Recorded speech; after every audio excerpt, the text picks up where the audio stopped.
you mentioned it earlier, right? There is no other tool that can fix the fiat Ponzi. Why is Bitcoin the solution to this? If Bitcoin was, the global reserve currency, or if Bitcoin was being used, right? Why couldn't people like Ray Dalio do what he did in the fiat system?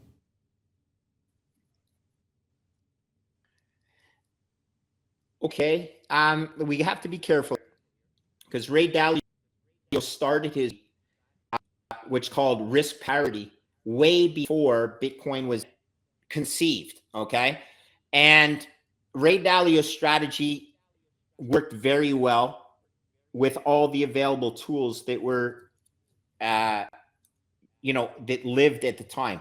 Bitcoin was invented, or not even invented. I believe it was discovered 13 years ago.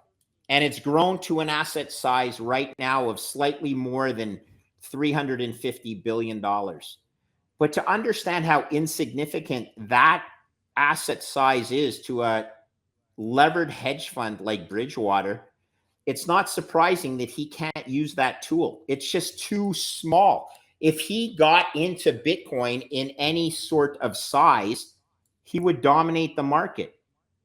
And he can't manage his risk that way. So I'm not blaming Mr. Dalio for not embracing Bitcoin over the history of his hedge fund. What I am blaming Mr. Dalio for is not coming out and saying that Bitcoin is the solution to the Ponzi that he made all his money on between 1990 and 2020.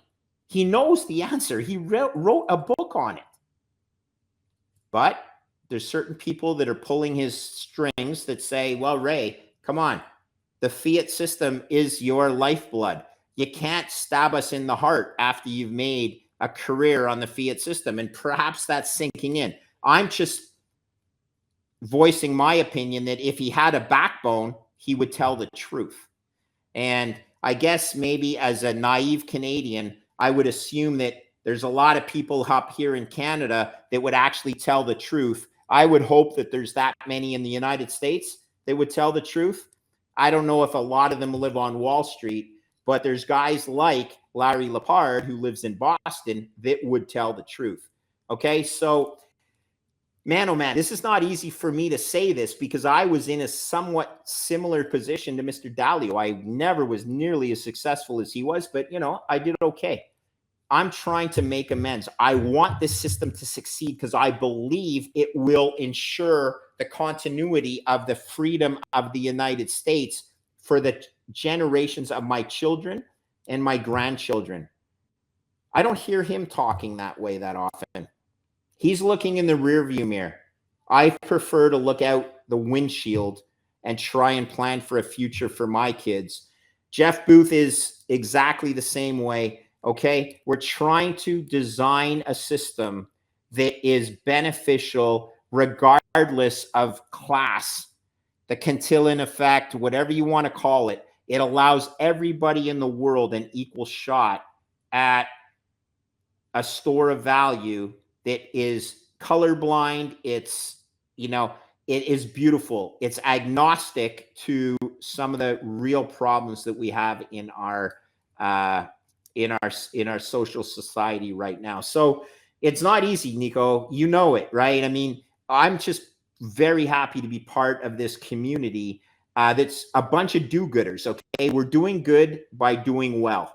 And Wall Street's not like that at all. I've worked on Wall Street for 30 years of my life. Wall Street is 99% takers.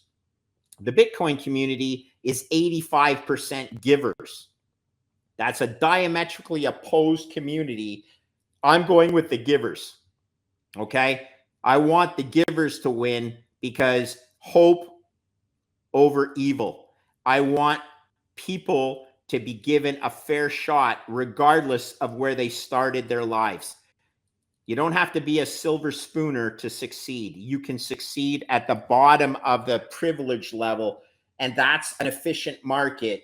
And Bitcoin is my best measuring stick on an efficient market like that, a fair market. Thank you for that. I'm trying to speak the truth. Again, I have 3 kids, people. Like, I'm fine. I don't need people to, I've done what I need to do, but I need to do this for my children. I need to do it for your children. I need to the selfish Wall Street fucks that are doing it for themselves. I need to call them out and start thinking about the children. For the kids, that's my tagline.